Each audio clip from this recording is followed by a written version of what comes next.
level. What would that look like if we did that? Put our heads together and said, well, we would like to capture not only 3D, but full depth. Earlier today, Shrep introduced the X24 and Facebook's Surround 360, the next generation of systems. We felt last year, and we feel this year, and we'll feel in the future, that the quality of imagery matters as much as the content itself, because the two interplay with one another.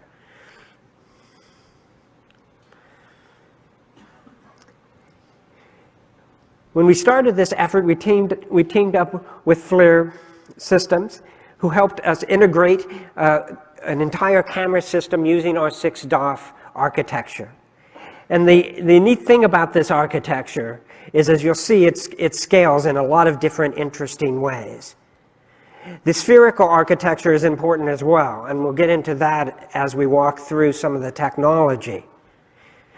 But building real prototypes, shooting with them, and then learning from that and refining the software was critical last year, and it's critical this year. Not to do a little bit of a throwback to last year, just a mere 12 months ago, when we announced the Open Edition. That was a rousing success. It did exactly what we wanted to do. A year ago, we said we wanted to start this process, this journey off. We did it with an open source design. And one of the goals, Ring cameras, of which the Open Edition is, you get to have like 3-ish degrees of freedom. You certainly can move back and forth. You can move up and down, but you lose stereo as you go to the zenith and nadir.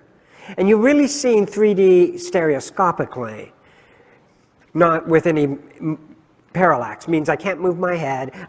I'm as if I'm fixed in this position. And that is limiting. That's really, really limiting. Also, that data, it turns out, that comes out of that system is hard to edit and work with, because it's been flattened into the two-dimensional space. And so if there's any errors in the data, or you want to go in and add something in 3D because you see it in 3D or stereo, it's very, very hard. So we'd like to move into a direction that's more natural for humans, which is 6 degrees of freedom. This is where 6DoF comes from. And you do this every day naturally, right? And this is one of the reasons, one of many reasons, why you can close one eye and still see depth. Your head moves back and forth. You do that more often than you realize. It also creates a more natural viewing experience. And so that's the full 6 degrees of freedom. So what does that look like? And you feed it to a series of editing and post-processing tools to create your vision. There's a lot of different pieces in this. There's the cameras themselves, which we announced today. And then there is a series of tool chain folks that we have partnered with in order to make this possible. The first is Otoy. They are well known for working in the space of volumetric data. Their tools are amazing. They've been doing it for a long time. Adobe, the Foundry, Metal, and Otoy again, and all of these pieces come together in a whole workflow, starting with the raw data, producing the depth and video in 360, and then re-outputting that in variety of formats, including formats that can go into newsfeed, can go into headsets, it can be stereo, it can be 6 degrees of freedom, it can be 2D cuts. This is huge, this workflow, because it's the way you take this data and do cool stuff with it, and allows both an increase in productivity and also an increase in creative opportunities. I'm going to go into a lot of these tools and take a deeper look at what these tools can do and what you can do with this data. Now, I want to thank all of our partners because it was an amazing group effort, and also it's super exciting to create tools and formats that are totally revolutionary, and that's what we've done here. So let's see what we can do with this. First is the Foundry Tool of Car VR. Many of you have probably used this tool. You can directly take the data out of our camera and put it into this tool. These are the lines you see are the overlaps. The numbers are the camera numbers. And they can go ahead and use traditional stitching software. So here is Adobe and Metal working together. And in fact, oops, yeah, let me go back? That's fine. Can you move it back one? Thank you. I have the button. One more.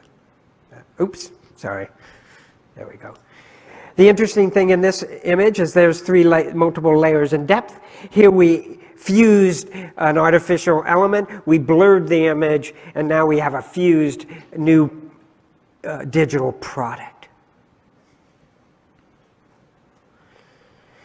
In this case, working with the point cloud Foundry and Foundry Tool Nuke, we can directly put another 3D object in. It's rendered as a coarse point sample, and now again, because that's metrological, that object has the exact size of, maybe a cube this big sitting on that stump.